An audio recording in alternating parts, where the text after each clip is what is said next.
Orientação da criança, capítulo 1. A importância da escola do lar. A educação começa em casa. É no lar que a educação da criança deve ser iniciada. Ali está sua primeira escola.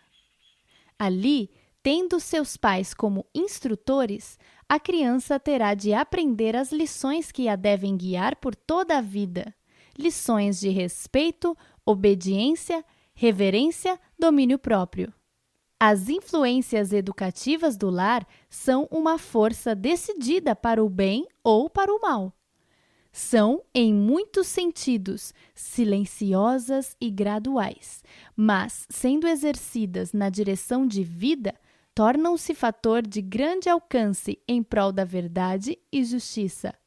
Se a criança não é instruída corretamente ali, Satanás a educará por meio de fatores de sua escolha. Quão importante, pois, é a escola do lar! Os fundamentos. Sobre todos os pais repousa o dever de proporcionar instrução física, mental e espiritual. Deve ser o objetivo de cada pai alcançar para seu filho um caráter equilibrado, simétrico. Essa é uma obra de não pequena grandeza e importância, e que requer ardoroso pensamento e oração, não menos que esforço paciente e perseverante.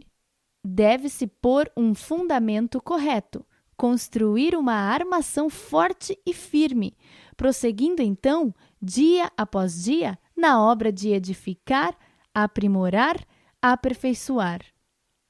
Negar tudo à criança, menos esse direito. Pais, lembrai-vos de que vosso lar é uma escola de formação, na qual vossos filhos devem ser preparados para o lar de cima. Negai-lhes tudo, menos a educação que devem receber em seus mais tenros anos. Não permitais nenhuma palavra impertinente. Ensinai vossos filhos a serem bondosos e pacientes. Ensinai-lhes a pensar nos outros. Assim os estareis preparando para mais elevado ministério nas coisas religiosas. Deve o lar ser uma escola preparatória, onde as crianças e os jovens possam se preparar para trabalhar pelo Mestre, um preparo para ingressar na escola mais elevada, no reino de Deus. Não é questão secundária. Não permitais que a educação no lar seja considerada questão secundária.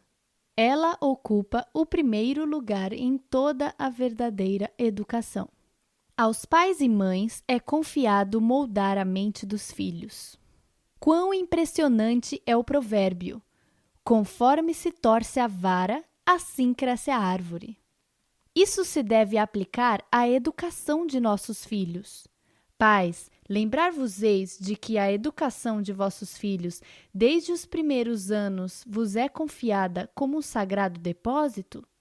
Essas jovens árvores devem ser educadas ternamente para poderem ser transplantadas para o jardim do Senhor. De modo algum, a educação no lar deve ser negligenciada. Os que a negligenciam um dever religioso. O grande objetivo da educação no lar. A educação no lar muito significa. É uma questão de grande objetivo. Abraão foi chamado o pai dos fiéis. Entre as coisas que o tornaram notável exemplo de piedade estava o estrito acatamento que em seu lar dava às ordens de Deus. Cultivava a religião no lar.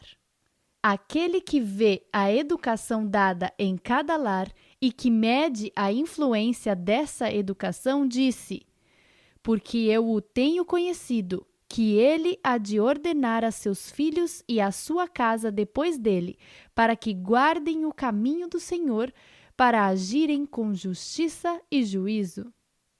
Deus ordenou aos hebreus que ensinassem aos filhos seus reclamos e que os tornassem familiarizados com todo o seu trato com seu povo.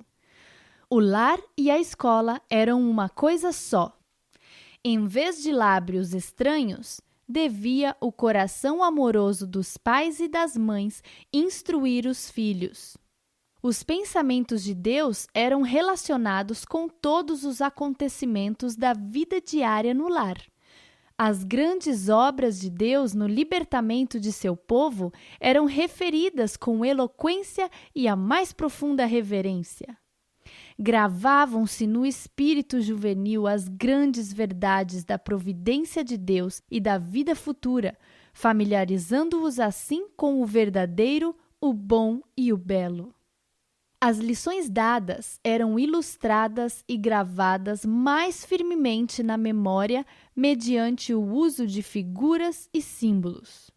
Por meio desse conjunto de imagens animadas, a criança era iniciada, quase desde a infância, nos mistérios, na sabedoria e nas esperanças dos pais, e guiada no modo de pensar, sentir e prever que alcançava muito além do visível e transitório, até o invisível e eterno.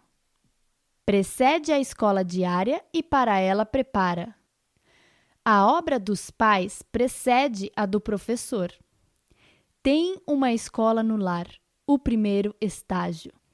Se cuidadosamente e com oração procurarem conhecer e desempenhar seu dever, prepararão os filhos para entrar no segundo estágio, receber instruções do professor. Molda o caráter. O lar pode ser uma escola em que as crianças são verdadeiramente moldadas no caráter à semelhança de colunas de palácio. A educação no lar de Nazaré. Jesus adquiriu sua educação no lar. Sua mãe foi-lhe a primeira professora humana. De seus lábios e dos rolos dos profetas, ele aprendeu as coisas celestes. Vivia numa casa de camponeses e, fiel e alegremente, desempenhou sua parte nas responsabilidades domésticas. Aquele que fora o capitão dos céus era agora servo voluntário, filho amoroso e obediente. Aprendeu um ofício e trabalhava com suas próprias mãos na carpintaria de José.